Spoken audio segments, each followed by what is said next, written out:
Իրաք, Լիբիա, Սիրիա։ Իսրայելը Միացյալ Նահանգների հետ քայլ առ քայլ մոտեցավ Իրանին։ 3 երկիր, 3 պատերազմ, գրեթե նույն սցենարով։ 2003 թվական Իրաք, Միացյալ Նահանգների ներխուժում։ 2011 թվական Լիբիա, քաղաքացիական պատերազմ Մուամմար Քադաֆիի դեմ։ Նույն թվականին Սիրիա, խաղաղ ցույցերից երկարատև ավերիչ պատերազմ։ Սկզբում ներքին դժգոհությամբ կոտրվում է երկրի կայունությունը, հետո արտաքին միջամտությամբ այն վերածվում է քաոսի։ Իրաքում Սադամ Հուսեյնը ձերբակալվեց եւ դատապարտվեց մահապատժի։ Լիբիայում սպանվեց Քադաֆին։ Սիրիայում Բաշար ալ-Ասադը լքեց երկիրը քաղաքական ապաստան խնդրելով Մոսկվայից։ Իրանում տրամաբանական շարունակությունն է, նշում է Արաբագետը։ Պես ընդհանուր process-ը ինքը տանում է Մերձավոր Արևելքում աշխարհաքաղաքական եւ անվտանգային քարտեզի փոփոխության, որի արդյունքում մենք տարածաշրջանում ունենալու ենք նոր տարածաշրջանային գերտերություն եւ գուցե գերտերություններ եւ այստեղ հատկապես հանգեցվելու է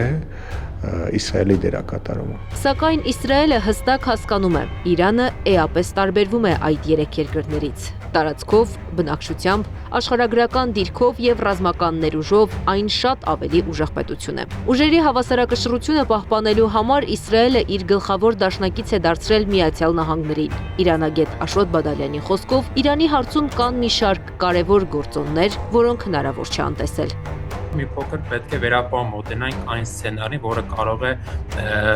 տանել Իրանը դեպի նոր Իրաքի կամ նոր Լիբիայի։ Բացի դրանից կարևոր դերակատարում ունեն նաև Իրանի պրոքսի ուժերը։ Մենք տեսնում ենք, որ Սիրիայում ներողություն Իսրայելին անմիջական հարևանությամբ գտնվող Լիբանանում Հեզբոլլահ խմբավորումը պարբերաբար հրթիռներ է արձակում նաև հենց Իսրայելի ուղղությամբ Իրանի հետ միաժամանակ Իրաքում շիաները անընդհատ ակտիվություն են ցուցաբերում, դեռ պետք է ուրեմն չբացառել, որ Եմենի հութիները նույնպես կներգրավեն ուղիղ այս ռազմական գործողությունների մեջ, այսինքն այստեղ Իրանի դերը այդքան էլ թույլ չէ, նվազ չէ։ Իսրայելն Իրանում թիրախավորել է հոգևոր ու ռազմական առաջնորդների, սպանել գիտնականների, հարվածներ հասցրել նավթային օբյեկտներին, բայց Իրանի քաղաքական համակարգը կառուցված չէ մեկ անձի շուրջ, նշում է իրանագետը։ Սա հենց այն ուղերձն է, որ փորձում է փոխանցել նաև Իրանի դիվանագիտությունը։ Իրանի իսլամական հոգևոր առաջնորդի նահատակության վիշտը շատ մեծ է, բայց Իրանի երկիրը պահպանելու ձգտումն ավելի մեծ է։ Իրական ձգտումները մարդու մահով չեն ավարտվում։ Դա չհասկացան սիոնիստական եւ Թրամփի ռեժիմները։ Այս բոլոր տարբերությունները հաշվի առնելով փետրվարի 28-ին սկսված պատերազմը ինչպես կարող է ավարտվել։ Արաբագետ Արմեն Պետրոսյանի կարծիքով ռազմական գործողությունները դժվար թե տեղափոխվեն ցամաք։ Այդ դեպքում նրա գնահատմամբ պատերազմը կարող է վերածվել երկարատև ճահճի Միացյալ Նահանգների եւ Իսրայելի համար։ Իրենք հնարավորությունների սահմաններում շարունակել են Իրանի ռազմական եւ մարդկային ներուժը հնարավորինս չեզոքացնել, որից հետո հնարավոր է որոշակի դադար եւ process-ները անել դեպի Իրանի ներսում ներքին ուրեմն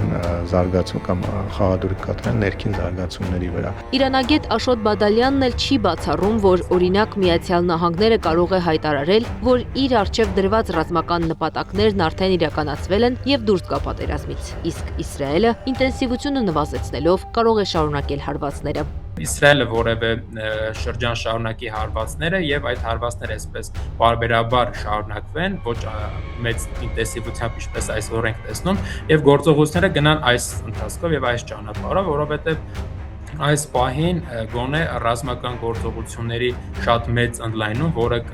կվերցնի ամբողջ տարածաշրջանը, գոնե տեսանելի չէ։ Իրանագետ Վարդան Ոսկանյանի գնահատմամբ էլ Թեհրանը փորձում է ոչ միայն չեզոքացնել ներկա մարտահրավերը եւ վերականգնել պատերազմից առաջ եղած ստատուս քվոն, այլ հնարավորության դեպքում այն փոխել արդեն իր օգտին։ Անդրադառնալով Միացյալ Նահանգների դիրքորոշմանը, փորձագետները ուշադրություն են հրավիրում Վաշինգտոնի հակասական հայտարարություններին։ Նրանց կարծիքով մեկ օրում տարբեր եւ նույնիսկ իրար հակասող ուղերձները պատահական չեն, Դա գերտերության հաշվարկված ռազմավարությունն է հակառակորդին շեղելու համար։ Անի Աբաղյան, Տարոն Ղանդիլյան, Գեգամ Ղազարյան, ABC Media։